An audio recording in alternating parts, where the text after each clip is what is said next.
I get into this, I want to say that when I wrote this book, like the end of the book, I was like, I'm going to take out all the swears.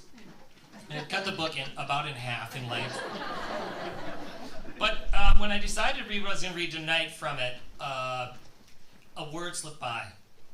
And I want to preface it with it. Actually, my dad said it, and he says it in this book. And so, since we're here tonight, and I don't know how many adults, how many children are in here, but I'm going to leave it up to you. Do I read the word, or do I? All right. Okay, good.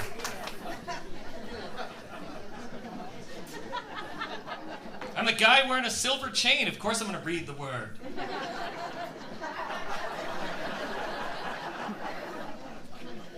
Driving home through a sunless Milwaukee where there is no mom. Passing pizza places where a laugh lingers. Nothing needs to be spoken. Her absence whispers about the breeze, not as a ghost, but a memory of a fuller world. There are two versions of me, before mom and after mom. The reason it's called a nuclear family is because when one goes missing, the results are atomic.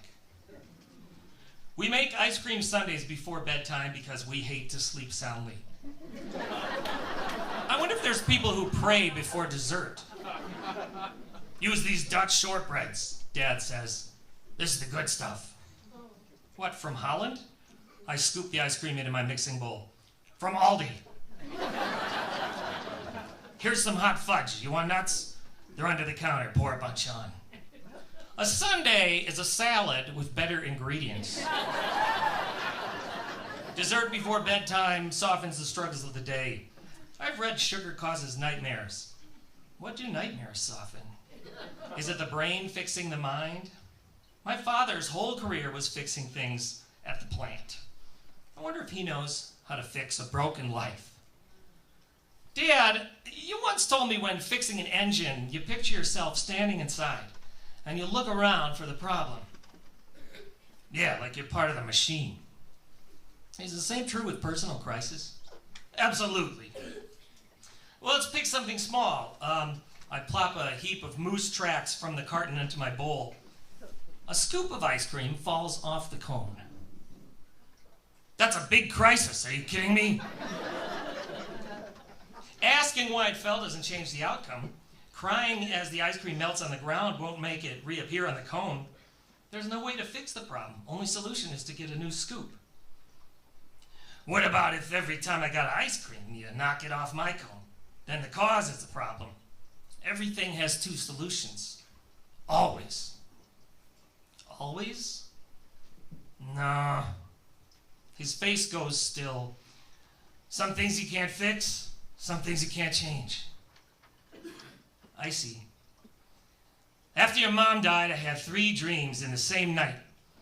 In one, I was repairing a furnace. My boss said, "This furnace can't be fixed. It's done, John. It's beyond repair." In the second dream, I was with your grandpa. We were working on his tractor. He was underneath and he said, "You can't fix it anymore. It can't be fixed." Dad pauses, swirling ice cream around in his mouth, lost in thought. There's a third one, but I forget how it goes. I wonder what it was. Same thing. Let go of it. Let go of what you can't fix. A soft house surrounds. Her spirit permeates everything, even cracks in the teacups. Our emotions mix together with the melting sundaes. Mark, I'll tell you, I've had some unbelievable desserts in my time. Rhubarb pie, double chocolate cake with coffee in it, tiramisu, lots of ice cream. I loved it as a kid and I love it now. Mom would go to McDonald's and get this little cone she loved. It gave her happiness. He slurps the last bits and says, I'm going to bed. Dad walks down the hall to his room. I move to the couch. This Sunday will take me 3 hours of dedicated eating to finish. I surf till my pants don't fit. That day I'd eaten 2 butter burgers, a half a bag of Wisconsin cheeseburgers, 4 peanut butter chocolate candy cookies, an elephant ear from a gas station with a bakery, a wet Italian beef sandwich with sweet peppers, and a Dr. Pepper float. I'm pre-gaming Thanksgiving. I head to the basement chamber and pop in some earplugs. The Sunday pushes my innards close to the edge, just like the album with the same name by Yes. I lie in bed. A swift heat wraps my body, then a chill. I pass out in a food coma. Morning comes without Mom. It isn't Thanksgiving, but some new holiday with the same name. We watch TV in the afternoon and then drive to Lois's house. Dinner includes 2 cousins and their kid, Dad's second cousin, a surrogate brother, a surrogate boyfriend, 1 cop uncle, 1 divorced aunt, a priest whose brother recently died, a great uncle from the days of cheddar cheese on apple pie, 6 other people I can't say I'd met before but who knew my name, Dad, Lois, and me. It is loving and good, except for the cheese on the pie. This is the 3rd Thanksgiving since Mom died. The crisis is over, but the loss lingers. I stare into the darkness looking for the beauty. There is a reason for sadness, but I don't know what it is. Dad knows because dads know everything. Here's a man who serves funerals at church, even for people he doesn't know. He once bought $100 worth of jelly beans. He never swears around children unless they are his own. He invented the egg pancake, which is all breakfast fried together in one Jackson Pollock painting of pancake batter and meat. He doesn't drink hard alcohol, but took shots of brandy with me after Mom died. 3 nights it lasted. Dad, who made a promise to your mom and made a promise to God. Who's friends with the priest, yet worries about getting into heaven. Who believes in angels, whose nickname at the coffee shop is Oatmeal John. When we get back home, he puts on Sting Radio on Pandora. Fields of Gold plays. Are you kidding? This is my favorite Sting song, I say. God, it's beautiful music. He sings along, more of a gentle growl than anything. The melody is implied.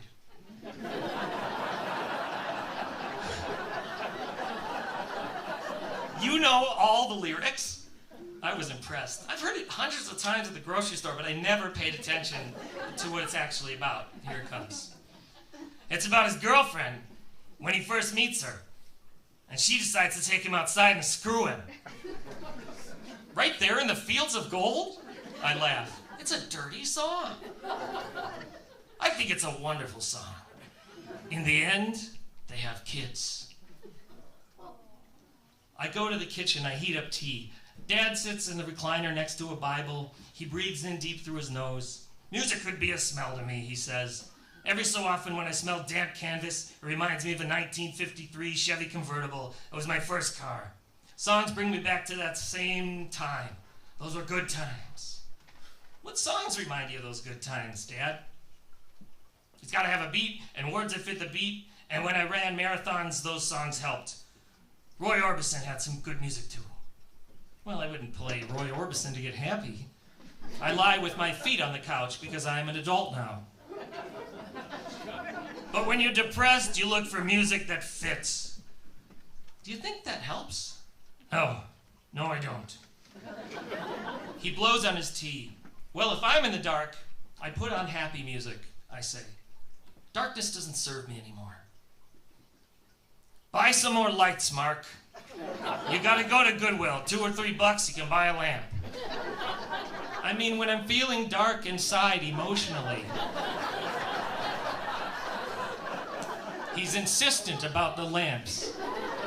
LED lights help. Hey, I put an LED bulb in the lamp you made me. He'd made a lamp out of an old bowling pin for my birthday. I keep it in my studio. It's never been shut off, even now. 250 miles away, his lamp shines. I'm gonna hit the hay, kiddo. Dad makes grandpa noises upon standing.